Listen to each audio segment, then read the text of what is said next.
obrigado mesmo por topar, conversar comigo, falar um pouco sobre a sua experiência profissional, tirar um pouco do seu tempo. Eu sei que você está correndo bastante, mas é que é um prazer em poder conversar com você. Obrigada, eu que agradeço. Agradeço demais o convite. Gente, para quem não sabe, eu posso acabar escorregando. A Marina estudou comigo, a gente trabalhou junto na graduação, em projetos de extensão, que foi bem legal. Então eu posso, às vezes, acabar escorregando um pouco na formalidade. Mas, para manter um pouquinho dessa formalidade, eu vou fazer as apresentações da Marina, até para a gente saber a profissional muito boa que ela é. Eu ia falar outra coisa, muito boa que ela é. Marina Moraes de Andrade é formada em Relações Internacionais pela Unesp Franca, junto comigo. É mestre em Ciências Humanas e Sociais na linha de pesquisa Estado e Políticas Públicas pela Universidade Federal do ABC. Começou a atuar no setor público em 2015, como assessora de projetos internacionais da Prefeitura de Guarulhos. Possui formações em gestão de políticas públicas e educação social. Atuou como consultora em projetos de responsabilidade social em 2017 e é fundadora do projeto social TEIA. Atualmente exerce a função de coordenadora de assuntos internacionais multilaterais e redes e cidades da Prefeitura de São Paulo. Marina, muito obrigado. Marina, é o seguinte, deixa eu começar te perguntando sobre o que é ser coordenadora de assuntos internacionais multilaterais e rede de cidades da Prefeitura de São Paulo. A gente sabe que a Prefeitura de São Paulo é uma cidade gigantesca, a gente sabe que ela tem uma tradição de atuação internacional, a gente tem teses de doutorado escritas sobre isso, né? E eu gostaria de saber um pouco mais sobre o que é esse trabalho que você desenvolve. Tá. Bom, boa noite, bom dia, boa tarde também, para quem estiver assistindo. Fiquei muito feliz com o convite do Felipe, meu veterano, que me recebeu muito bem na Unesp, e é sempre um prazer falar com estudantes, porque o Felipe sabe, eu era daquelas estudantes engajadas, que gostava de assistir palestra, que adorava ter contato com os profissionais da área, então, um prazer imenso estar aqui. Sobre a minha função atual, né? Completei agora em fevereiro 3 anos, né, nessa posição da Prefeitura de São Paulo. É um nome longo, coordenadora de assuntos internacionais multilaterais e redes de cidades, mas explica um pouco da nossa divisão lá na Prefeitura, né? A gente tem uma área dentro da Secretaria de RI, uma área de comunicação, uma área de assuntos bilaterais, uma área de missões e projetos especiais e a área de assuntos multilaterais e redes de cidade. A gente cuida da interação, a gente coordena a interação de toda a Prefeitura de São Paulo com os organismos internacionais. Faz prospecção de recursos, participação em redes internacionais de cidades e eventos do Sistema ONU, capta projetos, então, eventos, participa em eventos, organiza eventos, ações de comunicação também, em parceria com a nossa área de comunicação. É bem vasto, mas basicamente é isso. A gente cuida do relacionamento da prefeitura, de toda a interação com os organismos multilaterais. E, Marina, do seu dia a dia, você fala com quem? Ou seja, quem são os seus interlocutores, além dos seus colegas de trabalho? Ou seja, que instituições, que organizações? A gente tem duas frentes, né? A frente para fora e a frente para dentro. Então, eu tenho um trabalho muito forte com todas as secretarias da prefeitura, basicamente, todas que vocês podem imaginar, algum dia a gente já teve contato. E isso é muito bacana, porque você adquire uma visão muito ampla das políticas públicas no geral, do estado da arte, assim, da Prefeitura de São Paulo. E do lado para fora, a gente tem contato principalmente com as redes de cidades que São Paulo é membro, C40, Metrópolis, CGLU, UXI, estou com medo de esquecer alguma, Mercocidades, CIDEU, Rainbow Cities Network, Rede Latino-Americana de Cidades Arco-Íris, World Cities Culture Forum. Então, tem essas organizações, ICLEI, que nós somos membros, né, e que tem essa parceria constante com a Prefeitura de São Paulo, e tem as organizações internacionais, né? Então, ONU Mulheres, PNUD, a representação da ONU no Brasil, o escritório da ONU no Brasil, delegação da União Europeia, e, eventualmente, também com fundações. A gente tem muitas fundações fazendo um trabalho forte, de políticas públicas, Fundação Ellen MacArthur, Fundação Bloomberg Philanthropies, The Carter Center. No geral, é isso, né? A Open Society Foundation. A última vez que eu fiz um levantamento de organizações que a gente mantinha um contato frequente, deu 50, né? Agora, na pandemia, a OPAS, que é o escritório regional para a América Latina da OMS, a gente fez vários projetos com a OPAS, então, dependendo do contexto, dependendo das políticas públicas de São Paulo, a gente se aproxima e a gente faz projetos em conjunto com determinadas organizações. De maneira geral, são vocês que buscam essas instituições? Sim. Ou elas que procuram a Prefeitura de São Paulo? Então, quando eu entrei na Prefeitura, a área multilateral estava bem pequenininha, tinham 2 pessoas. Hoje nós somos em 8 para 9, assim, contando com os estagiários. Então, meu papel um pouco foi reestruturar, né, porque eu já tinha sido bem ativa, mas reestruturar essa área. O secretário, passei por um processo seletivo, e aí o secretário me disse que esse era o objetivo, de fortalecer mesmo essa área multilateral. E aí eu criei uma divisão tanto de resposta a demandas e a convites, mas de uma busca ativa. Então, busca ativa por fundos internacionais, por prêmios, para participação em eventos. Então, a gente tem 2 frentes, né? A gente faz o monitoramento das oportunidades, o mapeamento do que está rolando, por exemplo, de prêmios, o que está para vir, o que vai acontecer, e aquilo fica no radar para a gente agir, assim, de maneira ativa. E, por outro lado, tem todos os convites e demandas que chegam para a Prefeitura de São Paulo. No final, é um ciclo que se retroalimenta, porque uma vez que a gente participa de um evento, aí a gente conhece não sei quem, chama a gente para participar de um projeto. É isso. E deixa eu te perguntar, como é que é esse trabalho junto às secretarias? Ou seja, você estava falando que vocês fazem, inclusive, uma busca ativa dessas outras instituições. Essa busca ativa, ela vem de uma leitura de vocês, é uma leitura das secretarias, é uma leitura, não sei, do gabinete do prefeito? Como é que funciona? Como é que vocês definem essas prioridades? Tá. Não é fixo, né? Assim, tem situações que a gente recebe uma demanda da secretaria fim. Tem situações em que a gente identifica que São Paulo precisa trabalhar internacionalmente nessa pauta. Aí a RI coloca isso como prioridade. Tem situações que a gente recebe orientação da gestão, do governo, de que a gente deve trabalhar determinada pauta. Então, algumas secretarias, assim, isso já aconteceu por vezes, demanda, a gente quer encontrar parceiros nessa área, ou a gente faz muitas políticas públicas, referência nacional, mas internacionalmente não somos conhecidos, queremos projetar o que São Paulo tem feito, aí a gente vai atrás. E tem as prioridades que a RI define, por exemplo, o ODS, a gente colocou no centro das nossas prioridades, né, e como eu sou coordenadora da área multilateral, eu entendi que São Paulo precisava trabalhar nessa pauta. O Wagner, que você conhece, também trabalha junto com a gente, assim, nessa frente de ODS, 3 pessoas trabalharam muito para essa pauta andar dentro da prefeitura, mas que são da Secretaria de RI, né, eu, Wagner e a Bruna. A gente levantou muito essa bandeira e hoje a gente tem uma comissão municipal ADS. Então, são algumas intersecções, né, o que a gente acha importante, que as secretarias fins demandam, e o que muitas vezes também tem orientações da gestão para trabalhar com determinadas pautas. E como é que surgiu essa ideia de vocês trabalharem com a ODS? Ou seja, como que vocês identificaram que como surgiu essa ideia? É fácil, mas como que vocês identificaram que essa era uma prioridade que vocês deveriam ir atrás? O primeiro ponto é que existia uma lei que previa a criação de um programa de implementação da Agenda 2030 no município e que, assim, não estava sendo cumprida.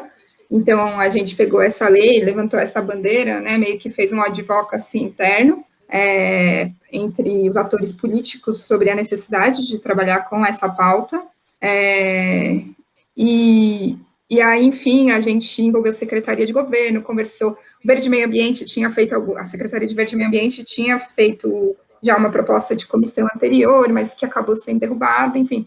E aí, na gestão anterior, a gente era uma coordenadoria de relações internacionais dentro do gabinete do prefeito. Então, o que dá um trânsito bom, né, assim, porque a gente era gabinete do prefeito, e a gente colocou essa pauta prioritária, o secretário patrocinou essa pauta, então a gente conseguiu mobilizar mobilizar politicamente a gestão em torno desse tema. Mas, assim, internacionalmente todo mundo está trabalhando, né, e a gente escreveu um projeto para fortalecer a implementação dos ODS em São Paulo, submeteu a uma convocatória internacional e foi aprovado, por a rede se chama UCSI, União das Cidades Capitais Ibero-Americanas, e a gente recebeu um recurso pequenininho para desenvolver o projeto, mas aí a gente deitou e rolou com esse recurso, né? A gente fez um relatório de localização dos ODS em São Paulo, entregou para a ONU. Então, assim, a gente aproveita essas janelas de oportunidades e tentar fazer um trabalho muito bom com os recursos que a gente tem, né? Recursos humanos, são pessoas muito capacitadas na secretaria. A gente entrega conteúdos muito bons e aí faz crescer, potencializar o pouco recurso que a gente tem. E deixa eu te perguntar, você falou da questão da capacitação, né, da equipe com quem você trabalha, eu acho que isso é muito importante. Você entende que vocês conseguem ter uma perspectiva melhor dessas questões, dessas prioridades, junto aos outros órgãos da cidade, justamente por essa qualificação? Me explico. Você acha que o fato de ter uma área de relações internacionais consegue melhorar as ações dessas outras unidades do que se essas outras unidades buscassem por si só essas oportunidades internacionais? Tem alguns know-howzinhos, assim, que quem está trabalhando todo dia com isso sabe, né? Quais são os tipos de critérios que são exigidos numa convocatória de submissão de projetos? Então, o técnico que está lá na ponta, ele está pensando qual que é a necessidade de São Paulo, qual a necessidade do cidadão, o problema, ele está pensando muito no problema que ele quer enfrentar. Por exemplo, saneamento básico. Aí a gente está ligado que tipo de requisitos que convocatórias internacionais pedem. Eles pedem geralmente que haja um recorte de gênero, um recorte de raça no projeto, na política pública, ou que se adeque às salvaguardas ambientais. Então, assim, a gente tem um know-how de quem está trabalhando todo dia com isso e que pode orientar. E tem processos básicos, assim, algumas redes, para ser membro, a gente precisa pagar uma anuidade. E, muitas vezes, o administrativo daquela secretaria não sabe como pagar uma anuidade em euro. Então, o nosso administrativo já está acostumado com isso. A cidade de São Paulo é gigante, né? São 2 milhões de habitantes. Se você comparar com muitos países, inclusive europeus, não vão chegar na dimensão populacional e territorial de uma cidade como São Paulo. Então, assim, as secretarias FINS estão muito envolvidas nas soluções, na busca de soluções e na entrega de projetos e políticas, de resultados que são exigidos pelo programa de metas. Então, eles muitas vezes não têm tempo de se dedicar e de tentar, às vezes, participar de eventos, esse tipo de coisa. Então, a gente tenta fazer essa ponte para cortar alguns caminhos, sabe? Uma coisa interessante que você falou agora foi sobre quando vocês vão, por exemplo, apresentar um projeto e vocês identificam, por exemplo, alguns pré-requisitos, sejam eles em termos de gênero, raça ou ambientais. Você acha que esse é um processo... a gente está falando basicamente de normas internacionais positivadas em instrumentos como editais, seleções.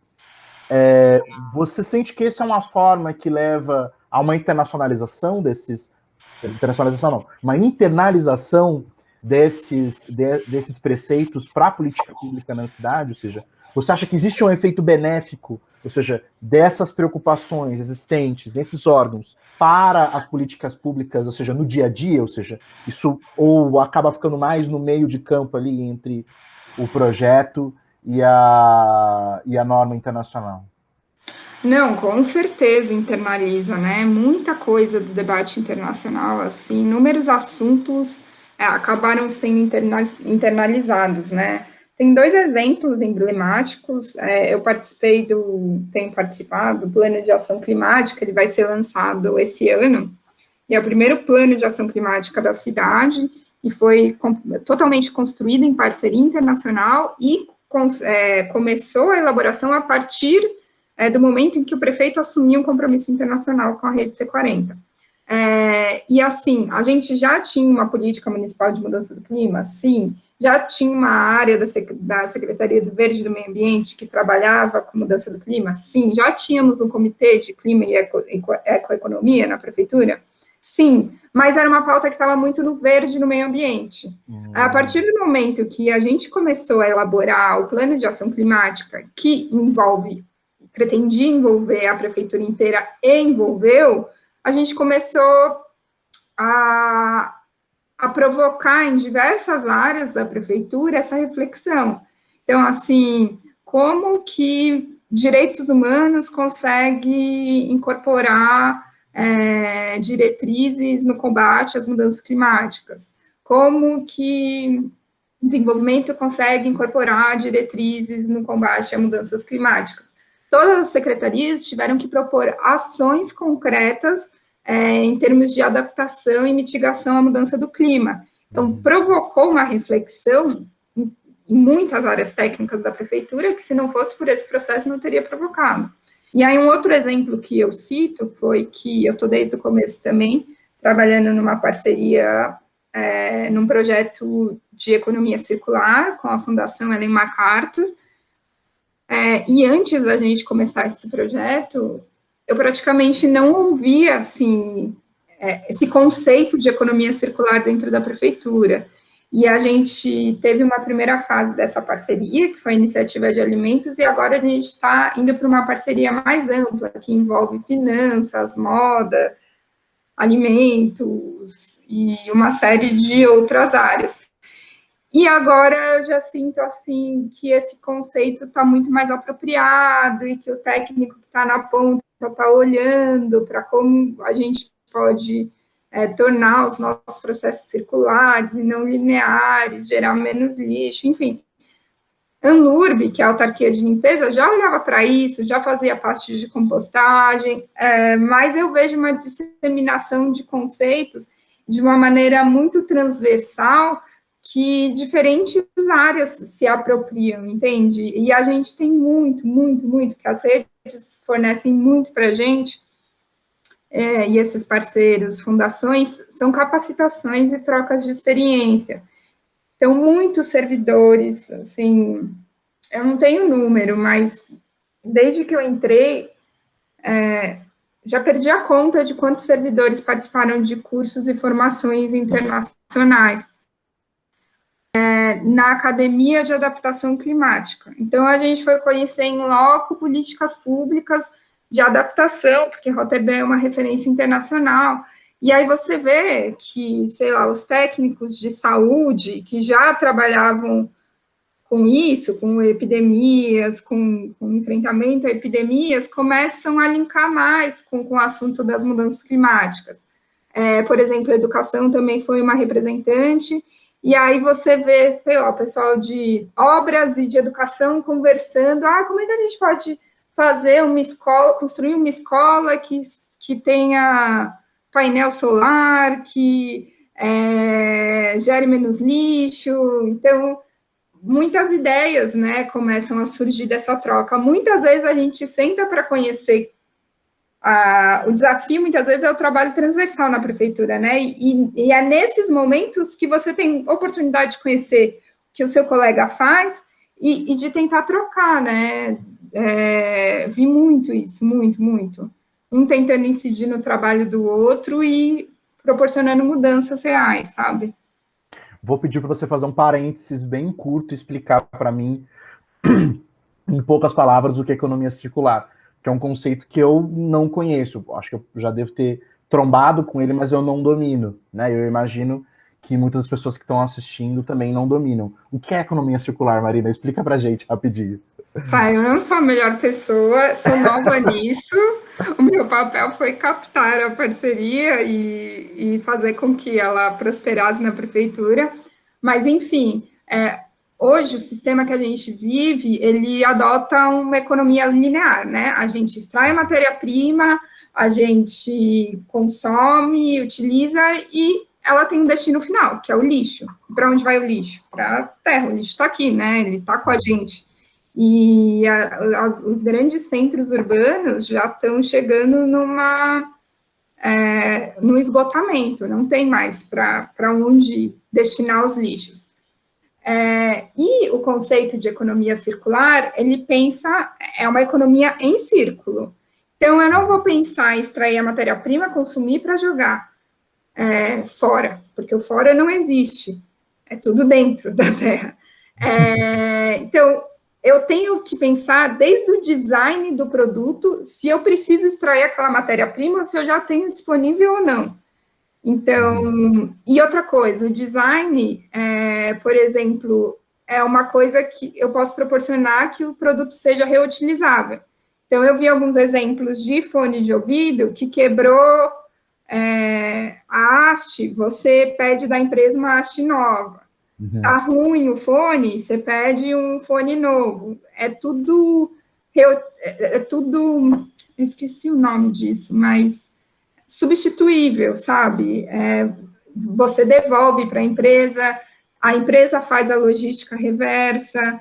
Então, não é uma ideia de consumir e jogar fora, é de você pensar num ciclo de, primeiro, eu preciso consumir, se eu vou consumir, eu vou extrair uma matéria-prima ou eu vou aproveitar recursos que já existem, tipo plástico, que eu posso reciclar. Qual é o custo disso? Existe muito modelo de aluguel de coisas, então, aluguel de imóveis. Eu não quero mais aquele imóvel, ele não está bom, eu devolvo para a empresa. É um conceito, assim, para mim é novo, né? E eu vejo que tem sido muito utilizado nos países, adotado nos países europeus, e é essa ideia. A questão do alimento, eu evito desperdício primeiro, né? Então, eu não compro o alimento que eu vou desperdiçar. Se eu consumo o alimento, o resto, o ideal é ir para a compostagem para virar adubo e entrar no ciclo de novo, entende? Essa é a ideia do circular. Eu acho muito interessante quando você trouxe isso, porque uma parte da literatura que fala sobre a participação internacional das cidades, em especial nas discussões ambientais, fala da importância que as cidades e os governos locais, de maneira geral, tiveram no mundo inteiro, nas primeiras metas climáticas, nas primeiras metas ambientais, desde que a gente estava falando dos objetivos do milênio, né?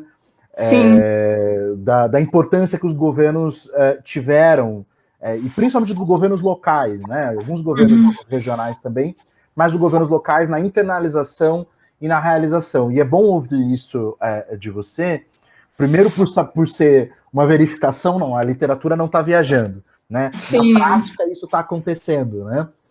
E em segundo lugar, da forma como você está colocando que isso está acontecendo, né? Ou seja, pela colocação de uma transversalidade de pautas, pelo menos no caso das pautas ambientais que você está trazendo. Porque muitas vezes, enfim, eu já trabalhei, mesmo que pouco tempo, na administração pública também, a gente sabe como muitas burocracias têm a tendência a se fechar na sua missão, né? E acredito que burocracias privadas também tenham essa tendência. E uma dificuldade de gerar sinergias e transversalidades com outros setores, né? E eu achei interessante você colocar isso, por outro lado também, porque foi algo que eu ouvi repetidamente de outras profissionais de relações internacionais como uma das principais tarefas nas organizações, ou seja, de articular diferentes burocracias, instâncias, instituições, e gerar sinergias e promover encontros, né? Sim. E nesse sentido, eu queria que você falasse um pouco mais sobre a relação com as outras secretarias, ou seja, você já falou que vocês desenvolvem uma série de atividades conjuntas. Como que é além, você já falou, claro, um papel importante, que a assessoria técnica provavelmente dita, olha, para pagar isso aqui funciona assim, para viajar assim funciona assim, para isso aqui você precisa cumprir essas coisas. Mas como que é o processo de você aproximar essas instituições estrangeiras que vocês procuram, ou que procuram vocês, e essas outras instâncias do governo? Uhum. Geralmente, assim, se a gente tem alguma demanda técnica ou política, né, por reuniões, a gente busca. É que hoje é até complicado falar, porque já tenho parceiros estabelecidos em todas, então eu já sei para quem ligar, para quem falar, mas no começo a gente penou um pouco para isso, até encontrar as pessoas que se interessavam pela pauta. Mas, para ser bem sincero, para ser justa, a gente tem um trabalho muito tranquilo assim, de acesso às secretarias, né? Geralmente, as secretarias FIM são muito interessadas pelas pautas internacionais. Num exemplo prático, uma instituição internacional convida São Paulo para fazer parte de um projeto, ou uma cidade do México, por exemplo, convida São Paulo para fazer parte de um projeto na área de direitos humanos.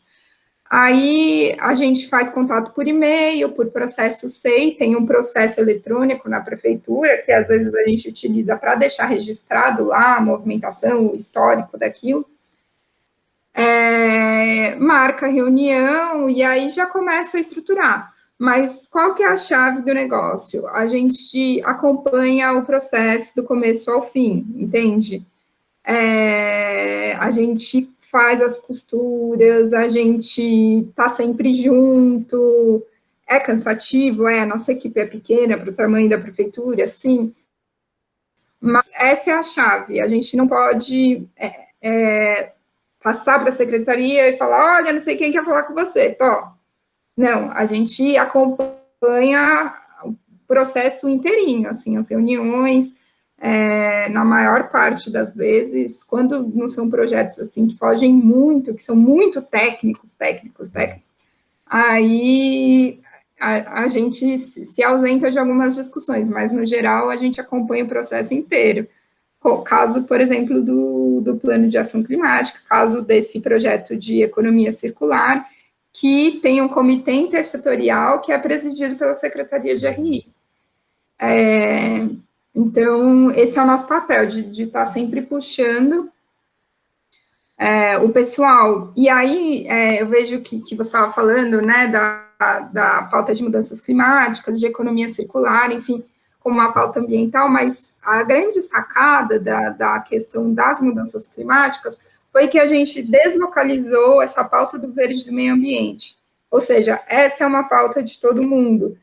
Tanto que um resultado, assim, muito expressivo, que depois de todo esse tempo de articulação institucional, acho que está dando um eco, que eu estou ouvindo a minha voz. Tá? Eu estou ouvindo uma vez só. Tanto que depois de todo esse processo, nessa nova gestão, foi criada uma Secretaria Executiva de Mudanças Climáticas na Secretaria de Governo, que é justamente a secretaria que faz a articulação da prefeitura toda, né, dos projetos prioritários da gestão. Então, não está só mais lá no Verde do Meio Ambiente. No caso dos ODS, também, a comissão ODS está com a Secretaria de Governo, que é quem faz a articulação e é responsável pela articulação com a sociedade civil. Então, são resultados muito significativos, né, que a gente conseguiu em pouco tempo. Não, acho muito importante você fazer esse lembrete, na verdade, uma correção mesmo, né? Que normalmente a gente acaba tratando as discussões, seja lá desde as ODMs, agora até a Agenda 2030, e das mudanças climáticas como um todo, como uma questão especificamente ambiental, né? Sendo que ela é muito mais transversal e muito mais ampla do que isso. Aliás, essa foi uma das primeiras exigências dos países em desenvolvimento lá no começo, lá nas primeiras conferências, lá em Estocolmo, lá no comecinho das discussões sobre as mudanças climáticas e sobre os efeitos sistêmicos, né, da vida humana industrial, digamos assim, sobre o meio ambiente. Mas acho que é muito importante você lembrar mesmo. Uma coisa que eu ia te perguntar, que eu achei bastante interessante que você colocou, a gente muitas vezes, mesmo na literatura sobre governos locais, a gente tem uma crítica muito forte sobre a questão das redes de cidades, né? Ou seja, que elas não têm efetividade, que elas são vazias. E essa crítica ela é repetida em vários lugares. Outros fazem um elogio, acho às vezes até um pouco exagerado, mas em outros espaços uma crítica bastante dura. E eu gostaria que você me dissesse um pouco como é que é o trabalho com as redes de cidades. Qual que é a importância delas no dia a dia da prefeitura? Ou seja, que tipo de coisa que é feita a partir das redes das cidades e com as redes de cidades? Assim, a gente tem... porque as redes são instâncias, algumas redes, né? Tem rede que é muito técnica. Como que a gente vai melhorar tal política pública? E aí, isso, evidentemente, vai ajudar o técnico lá que está na área fim. Mas tem redes que são mais políticas. E, muitas vezes, o gestor local que está mergulhado em uma série de problemas não tem aquele tempo para ficar 2 horas na reunião. Eu fico, porque eu gosto, eu acho importante, eu vejo finalidade para tudo. Eu acho que é importante eu conhecer os meus interlocutores das outras prefeituras. Quando eu preciso, eu pego meu WhatsApp, eu escrevo, tipo, em 2 horas, às vezes, você consegue, você precisa fechar uma parceria com alguma cidade, você consegue fechar. E o mais importante é que, através das redes, as cidades conseguem se posicionar num debate global. Então, assim, está rolando uma diplomacia dos países. Como que a gente vai se inserir, por exemplo, no debate da diplomacia migratória? Como que São Paulo vai incidir? São Paulo vai incidir sozinha? Não, vai incidir em rede, vai incidir com várias cidades. Então, a gente só consegue participar de alguns debates em nível estatal se a gente estiver participando de redes. Não adianta você sozinho querer, oi, tudo bem? Você nunca participa da rede, e aí, na hora que te interessa, não adianta. Para isso, precisa estar presente, precisa estar participando das discussões. A São Paulo foi convidada para compor o Mayor's Migration Council, que é um conselho de prefeitos pela migração, e que justamente faz essa interface com a diplomacia migratória global. E é super importante, né? Ainda mais atualmente, muitas vezes em contraponto ao governo federal, as políticas que têm sido adotadas pelo governo federal. Então, é muito importante, não, independente se muitas vezes para a pessoa que está lá na área afim, vai ser desgastante participar de uma reunião política, mas é nosso papel enquanto relações internacionais atuar politicamente também. E a partir daí, também, muitas vezes são as redes que proporcionam às cidades acesso a fundos, desde projetinhos pequenos, né, projetinhos pilotos, que, se bem feitos, podem ter um impacto grande, como o que eu citei, de UXI, que a gente fez o primeiro relatório de localização dos ODS de São Paulo e entregou à ONU, a projetos significativos. Então, recentemente, esse Conselho de Prefeitos pela Migração lançou uma convocatória para projetos internacionais para cidades do sul global. Então, é fundamental. Ano passado, ou acho que foi ano passado também, que a gente participou da consulta pública de aniversário da ONU, de 75 anos, e a gente participou dessa consulta pública via rede, né? A gente colocou contribuições da cidade de São Paulo para essa consulta pública. Assim, são inúmeros exemplos. Eu vou sempre levantar a bandeira aí como multilateral de que é importante, e assim, eu estou a 4ª secretária, né, que eu já passei por 4 gestões lá dentro da secretaria, e toda vez eu chego o secretário novo, eu falo, então, tem essa área aqui, multilateral, que é muito importante. Às vezes as reuniões são um pouquinho longuinhas, mas é importante que a gente esteja presente para pautar, para fazer o nosso advocacy, para captar os nossos recursos. Eu acho que você falou várias coisas interessantes, assim. A primeira que eu gostaria de destacar é a última, porque ela traz um sentido interessante sobre o papel do corpo técnico nesses espaços. Né? A gente fala de corpo técnico, são as pessoas especializadas que trabalham no lugar, e que têm um conhecimento acumulado, e que têm uma capacidade também de projetar continuidade de política pública.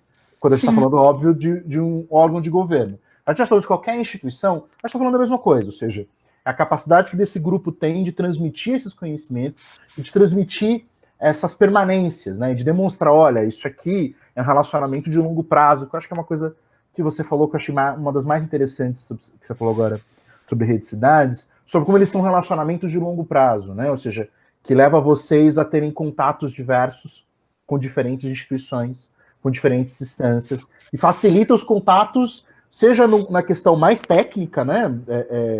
Ali mais pontual, ou em grandes questões como o posicionamento da cidade nas relações internacionais. Sim. E aí, puxando um pouco isso que você falou, que eu achei que foi muito interessante, ou seja, o papel da cidade como um ator internacional, e a gente viu isso de maneira muito importante nas discussões das mudanças climáticas, a gente viu cidades se posicionando de uma maneira muito importante, né? Não só nesse momento mais complexo que nós temos nos últimos 6, 7 anos na política, nos últimos 2013, na política brasileira, né, onde a gente tem uma série de divisões bastante complicadas, para dizer muito, utilizando o eufemismo dos eufemismos, para falar sobre a situação em relação ao meio ambiente no Brasil. Mas o que eu queria colocar você falou uma outra coisa interessante sobre isso, sobre essa questão das redes, é que através das redes vocês não só permitem com que as cidades tenham um posicionamento internacional, de política internacional mesmo, né? Ou seja, o tema das migrações ele é um tema de política pública, pontual, de dia a dia, mas ele é uma grande questão das relações internacionais hoje.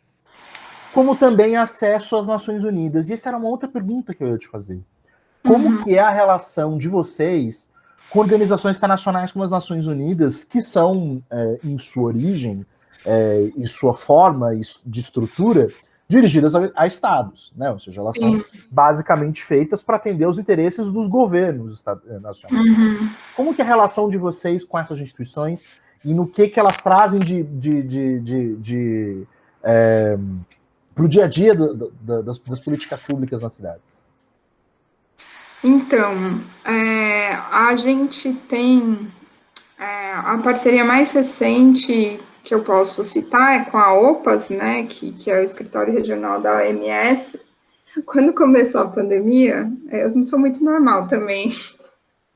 Eu estava pensando o que a gente ia fazer, né? O secretário também demandou ações relacionadas à pandemia e a gente tenta muito se adaptar a todo momento ao contexto e à realidade local para a gente não estar descolado, a gente não estar, tipo, Alice no País das Maravilhas, circulando pelos fóruns internacionais. A gente tem sempre em mente que estamos numa cidade de 12 milhões de habitantes, no Brasil, e com todas as nossas mazelas em mente. E aí, pensando como que a gente ia atuar nesse contexto de pandemia, eu peguei o telefone e liguei lá para a OPAS. Eu falei, oi, tudo bem? Como é que você está? Muito bom, muito bom. Peguei uma pessoa super aberta, começamos a conversar. Falei, sou Marina, da Prefeitura de São Paulo, coordenadora de assuntos multilaterais. Queria saber se vocês teriam interesse em fazer projetos com a Prefeitura de São Paulo. Lógico, a gente está super aberto, a OMS pediu para a gente se colocar à disposição para ajudar o Brasil no enfrentamento dessa pandemia.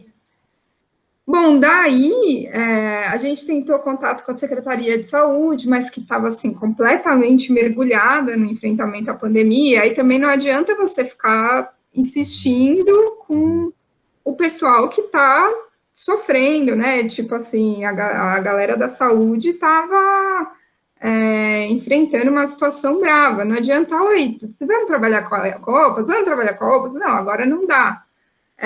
Então, a gente partiu para outras secretarias da prefeitura, e aí a gente encontrou receptividade na Secretaria de Direitos Humanos, fizemos algumas reuniões e a OPA se colocou à disposição para fazer formações para a prefeitura, para servidores da prefeitura, a respeito de protocolos de atendimento no contexto da pandemia.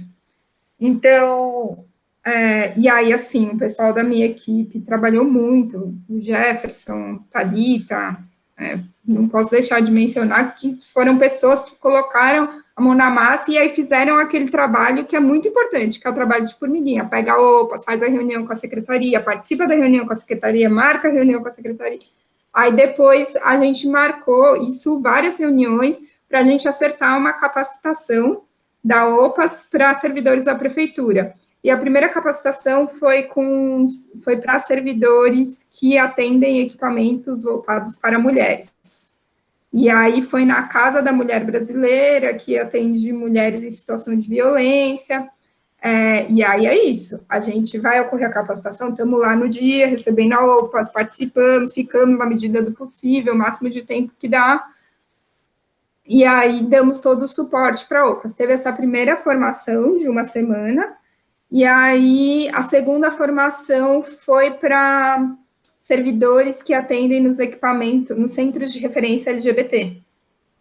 A capacitação foi na Casa da Mulher Brasileira, mas para servidores do Centro de Referência LGBT. E começou de uma ligação. Então, no geral, as organizações, eu percebo que a orientação das organizações do Sistema ONU cada vez mais é trabalhar com governos locais. Agora a gente está planejando algumas atividades para o Dia Internacional da Mulher com a ONU Mulheres. Não posso deixar de mencionar também a parceria da Secretaria de Educação com a Unesco, que foi uma consultoria que a Unesco deu, né, e que ajudou a incorporar os ODS em todo o currículo escolar. Então, os ODS, o currículo escolar das escolas municipais é todo alinhado aos ODS, a matriz de saberes, enfim. E tem isso, né? Tem esse sistema de que, às vezes, a prefeitura consegue contratar uma organização internacional por meio de um PRODOC, que a gente chama, é um contrato, um acordo internacional em que você paga a organização. Mas, fora isso, tem inúmeras formas de parceria, né? A OPAS veio para São Paulo, eles saíram de lá de Brasília, vieram 2 vezes para São Paulo com recursos próprios para capacitar os servidores. Por exemplo, a Secretaria de Direitos Humanos tem parceria com a Acnur, o Acnur volta e meia está doando coisas para a SMADES, que é a Secretaria de Assistência Social e Direitos Humanos. Eu participei de uma ação que eles doaram máscaras para beneficiários de um centro... Ai, minha cabeça está fugindo os nomes, mas, assim, era uma casa de acolhimento para imigrantes. Era CTA, eu esqueci o nome da sigla. OIM, Organização Internacional de Migrações, participa também do Conselho de Políticas para Imigrantes, participou da construção do Plano Municipal de Políticas para Imigrantes. E são tantos exemplos, quando teve a interiorização dos venezuelanos, também teve um diálogo muito forte com a Acnur, a OIM, enfim, são inúmeros exemplos de trabalhos e colaboração em conjunto. Mas, no todo, o que eu percebo existe uma orientação cada vez maior das organizações do Sistema ONU de trabalhar com governos locais. Eu acho interessantíssimo, porque isso é algo que a gente só capta a partir da experiência de profissionais como você que estão desenvolvendo esses projetos. Isso não está, por exemplo, na literatura acadêmica, isso não está nem nos documentos oficiais dessas instituições. Né? Eu vou te chamar para aula de organizações internacionais também, desse jeito. Vamos embora. Espero que aí a pandemia já tenha passado e ou você vá nos visitar ou eu te coloque no telão com os estudantes todos conversando com a gente ao mesmo tempo. Eu sinto muita falta, eu imagino que eu acho que você vai gostar também, bastante. Viu? dentro de tudo isso, ficam algumas perguntas para mim, quer dizer, 1 milhão de perguntas sobre as coisas, sobre os projetos que você descreveu e sobre essas atividades que você descreveu, que para mim são muito interessantes. Eu espero que a gente consiga continuar a conversa sobre eles em outros momentos também. Mas uma coisa que me chamou a atenção, entre várias questões que você colocou, é um interesse seu muito grande acerca do debate sobre a Agenda 2030 e o debate das mudanças climáticas. Como que surgiu esse interesse? Como que você já falou como é que foi ali no momento para trazer essa agenda para a prefeitura? Tinha uma lei municipal, vocês viram que era uma oportunidade importante de gerar mudança em políticas públicas para melhor e fizeram esse trabalho, né?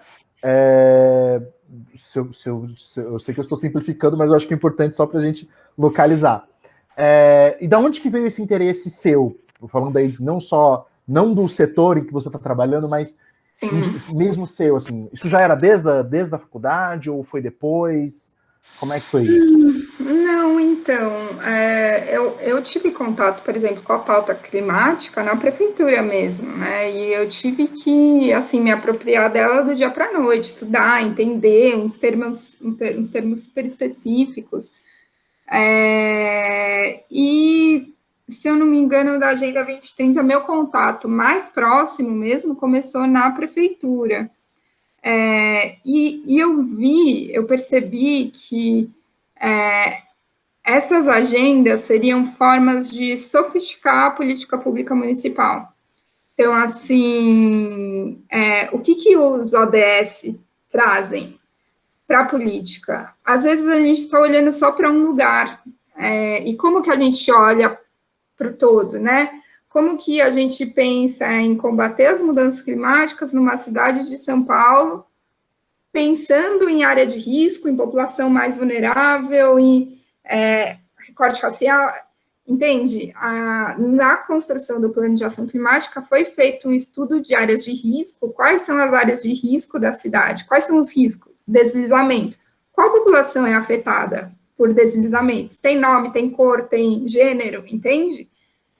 Então, eu vejo que isso traz uma sofisticação para a política pública que é muito importante, assim, eu acho que a gente avança a passos largos quando a gente incorpora essas agendas. Na comissão municipal também, assim, foi uma experiência riquíssima, maravilhosa, está sendo ainda, porque eu sou conselheira municipal. A gente tem as 17 ODS e as 169 metas.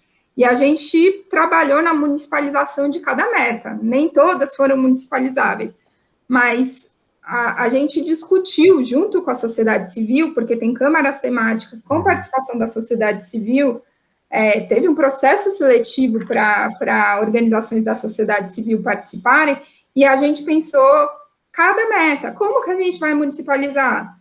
O texto no município vai ficar assim, lá na ONU é daquele jeito, mas aqui vai ficar assim. Quais são os indicadores que a gente vai provar que conseguimos avançar nessa meta? Então, a gente não pensou só na municipalização, a gente pensou nos indicadores que a gente possui ou que a gente precisa possuir, pensando quem vai ser o responsável por produzir aqueles indicadores, por fornecer. Então, subprefeituras que vai ter que me dar um indicador de saneamento, assim, sabe? Então, foi um nível que a gente alcançou, que eu acho que foi essa agenda que impulsionou. E aí você vê que é uma coisa que faz brilhar o olho de todo mundo, que é uma coisa que todo mundo queria estar trabalhando nisso, e de repente alcançou uma conjuntura, um cenário que tem tanta gente engajada. Tem, por exemplo, Rede Nossa São Paulo participando da comissão ADS, que é uma referência na cidade de São Paulo, que produz dados seríssimos, desagregados, sobre desigualdade econômica, social, territorial. Então, assim, não é brincadeira, gerou transformações e processos muito robustos e que vão deixar um legado, sabe? Quando a gente embarca, sério, assim, nessas jornadas, aí que me faz brilhar o olho, do dia para a noite eu aprendo que eu tenho que aprender, e aí eu vejo E é isso. Cara, demais, assim, assim, eu tô aqui assim, uau, uau, uau. E são vários uaus, não só por admirar o trabalho que vocês estão desenvolvendo, e o trabalho que você está desenvolvendo, acho que é importante também colocar as pessoas no processo, a gente fala vocês, parece que está falando uma coisa, né? Mas é você e as pessoas que trabalham com você, mas não só como existe um impacto real na vida das pessoas desses processos mais amplos, né? Claro que ele demanda um trabalho e um conhecimento específico. E deixa eu te perguntar, você enxerga que a sua formação em relações internacionais te ajudou te colocou em uma posição única ou mais privilegiada de enxergar essas pontes? Ou seja, para você, pelo fato de você ter formação em relações internacionais, facilitou ou não, ou não tem nada a ver?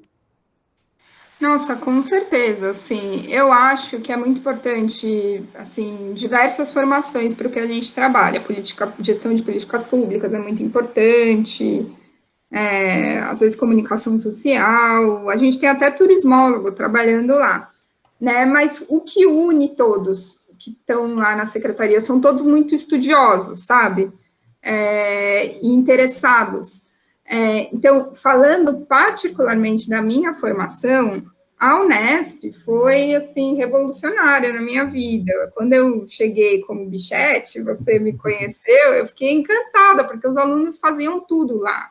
Aí eu achei que eu ia chegar numa universidade, que ia ter um professor dando aula, eu ia para casa estudar, fazer prova, blá, blá, blá. Não. A aula era, sei lá, 30%, 20% do nosso tempo. A gente fazia extensão, a gente fazia pesquisa. Então, essas outras atividades me muniram muito para ter esse olhar, sabe? E desenvolver essa proatividade. Ver que os estudantes assumiam protagonismo. Quem organizava evento, quem pedia financiamento de evento, era a gente. A gente escrevia o projeto, o professor assinava. Então, isso foi revolucionário na minha vida, né? Estudar na universidade pública revolucionário, tipo, para a história da minha família. Eu fui a primeira pessoa a estar em uma universidade pública. Tanto que na minha formatura era em Franca, minha família é de São Paulo, foi quase 30 pessoas para lá. Foi um evento, até hoje meu avô fala da minha formatura. E toda vez que eu participo de uma palestra, assim, online, meus avós assistem, meus tios assistem, e eles acompanham a minha trajetória. Então, assim, o acesso ao conhecimento, o desenvolvimento intelectual, mestrado, ter feito mestrado, eu acho que isso me proporcionou as habilidades múltiplas que são me requisitadas hoje, sabe? Eu nunca me vi só como uma estudante que estava lá para cursar e pegar o diploma. Eu sempre tive muita paixão pelas coisas. Não, pode Diga. Não, pode. Não, é que você falou uma questão que eu acho que é bastante interessante. Você fez mestrado, né? Várias pessoas, outras pessoas que eu conversei que trabalham com funções não acadêmicas, ou seja, funções executivas, né? Fizeram mestrado também. Eu gostaria de perguntar como que você vê o seu mestrado. Primeiro, se o seu mestrado foi profissional, foi acadêmico? Foi acadêmico. Foi acadêmico.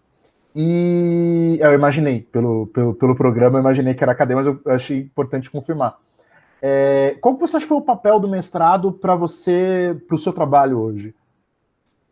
Nossa, fundamental, assim, eu passei por um processo de amadurecimento intelectual muito importante no mestrado e de desenvolvimento da criticidade. Então, tipo, quando vem um parceiro internacional querendo desenvolver algum projeto com São Paulo, eu procuro quem são os financiadores, de onde vem, quem vem, porque a gente sabe que existem muitos interesses, né? Tem redes internacionais de cidades que são patrocinadas por cartões. Tem, acho que a Mastercard, Siri, alguma coisa assim. Mas não sou eu que veto na entrada de São Paulo. A gente sempre consulta a área afim, nesse caso, Secretaria de Inovação e Tecnologia, que disse não. Mas eu vejo muitos servidores na prefeitura com uma formação acadêmica forte, muito críticos, assim, resistentes, até às vezes você vai levar uma coisa, a pessoa fala, não, isso não pode, isso não... E eu acho necessário, acho super necessário, acho fundamental a gente estar trabalhando com política pública, precisa ter responsabilidade, e o mestrado que me trouxe isso. A gente precisa ser muito pragmático, porque o volume de trabalho é muito grande, mas nunca pode perder de vista o lugar que você está, os interesses que existem. E eu estudei no meu mestrado, e assim, desde a graduação, eu estudo a cidade de São Paulo, né? As duas cidades, inclusive, que eu estudei na iniciação científica, eu trabalhei. Eu estudei São Paulo e Guarulhos na iniciação científica e eu trabalhei na prefeitura das duas. Então, assim, foi a minha trajetória acadêmica que me levou a ocupar esses espaços. Inclusive, eu conheci os meus interlocutores, o secretário de Guarulhos que me contratou, eu conheci ele através da iniciação científica, porque eu fui pesquisar, fui entrevistar, toda hora eu estava lá batendo na porta, oi, você pode me dar uma entrevista? Oi, você pode ir para um evento da Orbe?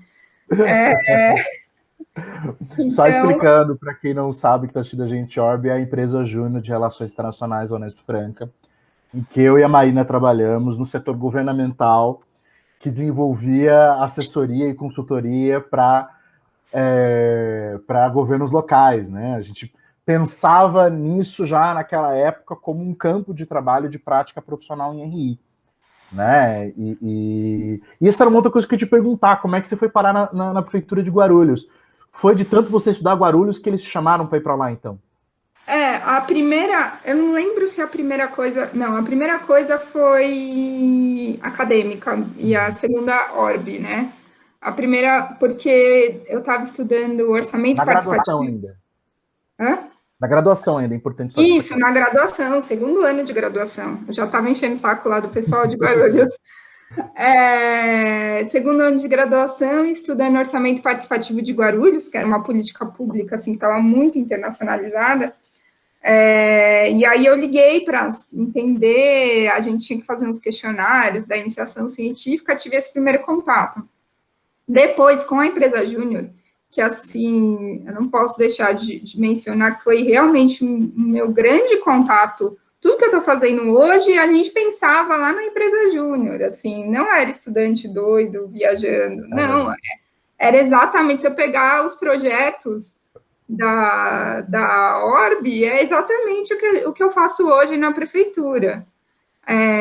E a nossa ideia era fazer isso para cidades médias, né, e pequenas. Então, na Orbe, a gente começou a organizar eventos, da época que a gente chamava, né, de paradiplomacia, e aí eu convidei o pessoal de Guarulhos para ir lá, o secretário foi para Franca, depois foi a assessora de projetos, enfim. E aí foi esse meu contato com o pessoal de Guarulhos. Então, estava sempre falando com eles, e aí, quando eu estava acabando o mestrado, não tinha acabado ainda, estava do meio para o fim, assim, eu escrevi um e-mail para eles, falando, oi, tem alguma vaga aberta? Oi! Oi, tudo bem? Quando pode ver, eu sou cara de pau, né? Aí, depois de 6 meses, o meu antigo chefe me respondeu, oi, temos. Que legal. Em São Paulo, você foi para como? Foi concurso público que você prestou? Não foi. Foi um processo seletivo também. Seletivo. Aí, eu já conheci o pessoal de São Paulo, né? Porque eu era de Guarulhos, mas uma assessora de projetos de Guarulhos depois foi trabalhar em São Paulo. Ah, entendi. E aí ela sempre falava, quando abrir alguma coisa aqui, vem para cá, não sei. Aí abria um processo seletivo. Geralmente a gente faz processo seletivo assim, recebe uns currículos. Uhum. E a entrevista as pessoas, né? Geralmente passa por eu, coordenador, entrevista, o secretário, enfim. E aí a gente escolhe algumas pessoas. E aí eu passei por esse processo e entrei. Que demais. Nesse processo que você falou, em todas, né, da sua experiência e tal, que eu acho que ela tem vários papéis didáticos, né? Tem um papel didático, acho que no campo do que é factível na bibliografia em relação à sua experiência. Acho que a gente conversou sobre várias coisas sobre isso, né? Seja na bibliografia de OIS, de paradiplomacia ou cooperação internacional descentralizada, enfim, várias dessas conversas, como também sobre a carreira de relações internacionais. Sempre trouxe várias questões que são importantes. E uma questão que acho que eu gostaria de bater de novo nessa tecla que você trouxe, a importância muitas vezes de uma formação de mestrado. Muitas pessoas vão para o mestrado e a partir daí tem uma segunda experiência, voltam para o mercado de trabalho mais qualificadas. Muitas vezes as pessoas pensam que o mestrado só vai te levar para a academia, e isso não necessariamente é verdade. E um outro, só para terminar amarrando os nós que você colocou aqui, achei que foi interessante você colocar o papel da extensão, né? Para quem não sabe, a empresa júnior é uma atividade de extensão, que para mim teve um papel diferente, porque eu não trabalhei em prefeitura, mas quando eu fui trabalhar na gestão pública na universidade, eu senti que muitas das coisas que eu estava fazendo ali, eu aprendi na empresa júnior 10 anos atrás, 12 anos atrás, sabe? Assim, então, tem de como realmente a gente não estava viajando. Eu achei muito interessante que você falou isso, porque é muito rico mesmo.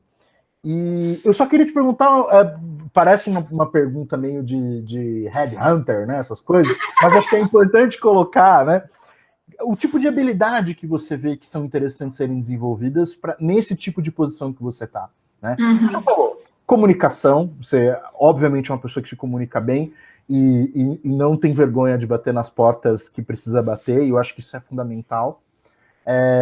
Negociação, você demonstrou que você tem um processo de negociação importante com as diferentes áreas, sabe a hora de recuar, sabe a hora de ir, mas você consegue falar mais sobre outras habilidades que você acha interessante? Sim, sim. Inclusive, obrigada, porque algumas eu não tinha me atentado ainda. Eu parei no meio da lista, se quiser eu falo mais. Dos que você falou aqui, tá? A busca por conhecimento, negociação, você falou de advocacy interno, ou seja, que é o famoso relações institucionais, mas muitas vezes você precisa fazer isso dentro das instituições que você está. Isso é negociação pura, né? Isso que é uma coisa que a gente aprende de maneira direta e indireta quando a gente está na faculdade, né? Então, não, mas muito legal você falar isso, porque eu estou no momento da minha carreira justamente olhando, assim, para o meu eu profissional e identificando essas habilidades que eu não via, assim, eu sou muito sempre de mergulhar e fazer e tal, e não olhar muito para o todo e para quais habilidades são necessárias, e nesse momento eu estou olhando justamente para isso. Eu acho que essa questão da negociação, do advocacy, é muito importante, porque muitas microbarreiras vão aparecer, e aí a gente precisa contornar. Então, eu acho que eu tenho uma capacidade grande de prever cenários e de estabelecer estratégias.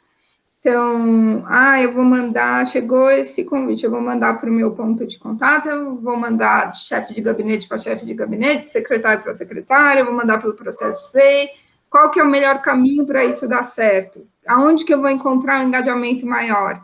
Esse tipo de coisa, sabe?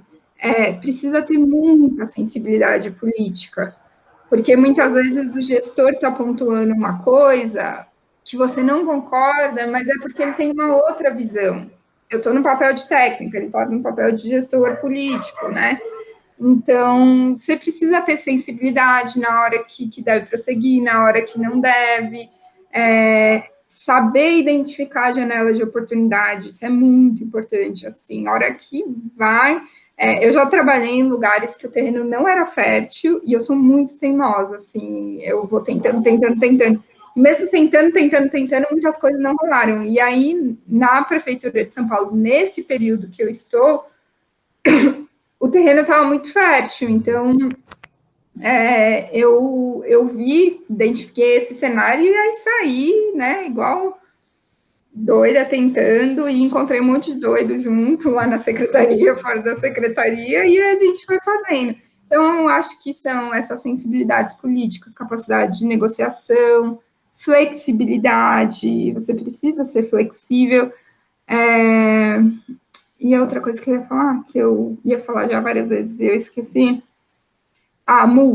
multi-coisas, multitarefas, Você acorda falando de migração, no meio da tarde você está falando de saneamento básico, depois você passa para resíduos sólidos, e aí à noite você está falando de, sei lá, serviços funerários. Eu já passei uma semana visitando o cemitério com uma delegação de Moçambique. Então, acho que essa habilidade de mudar a chavinha logo e já entrei no outro assunto, de aprender rápido e ter um interesse grande, porque, por exemplo, eu e a minha equipe, né, o pessoal da minha equipe que brifa o secretário e muitas vezes o prefeito para fazer discursos internacionais.